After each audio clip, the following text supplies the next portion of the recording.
She only reveals her age as 40-something, and though she looks nothing like it, Ann Waiguru's professional reputation and experience not only precede her, but also describe her.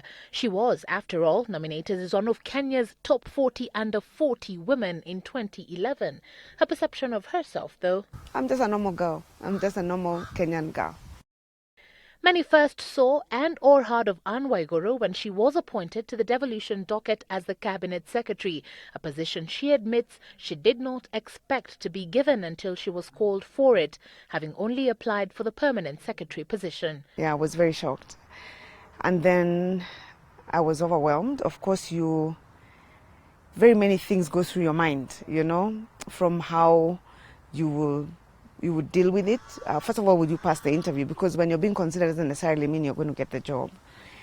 And then just what this means for you as an individual, your career, what is expected of you by the public service, and also from the Kenyan citizen.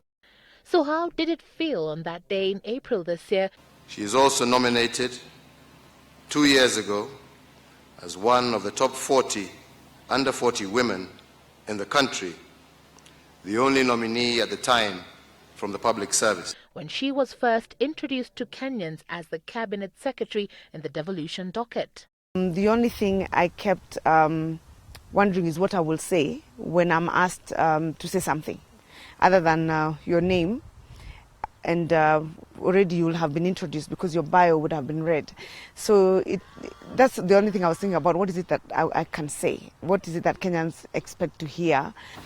It's indeed a very big honor for me to be nominated as cabinet secretary, and I'm deeply humbled by the confidence that you have shown in me. And that would only be the beginning for her, seeing that hers was a totally new docket that was to explore uncharted territory, the county governments. For me, it was a baptism by fire. Immediately we got appointed, there was all manner of issues on devolution, and so there was no time to sit and think and reflect. You just got into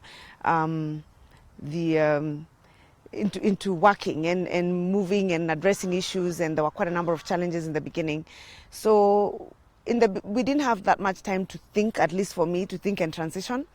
8 months on, though, and this master's degree holder in economic policy says things are gradually taking shape. We expect to start running a program for capacity building beginning of January, and then civic education as soon as we get the resources for it.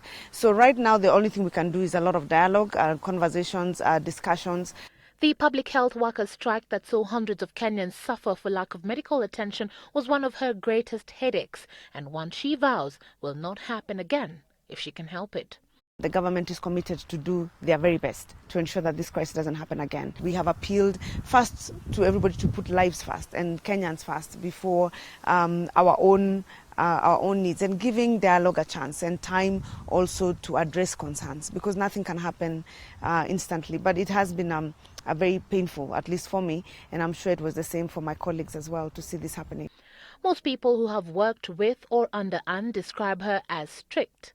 Is she strict, I ask? I cannot stand mediocrity. You have to do your things properly. If you're writing a memo, write it properly, use proper English, make sure the font is right, the margins are okay. I am fussy about small things like that as much as the big things. When we write documents, when we engage comprehensively. So some people may think I'm strict. Ann Waiguru only smiles when I ask about her family.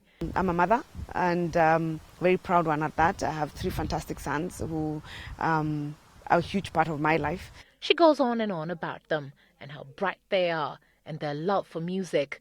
They are her world, she confesses, and the only ones who expose her mushy side. And what did you say?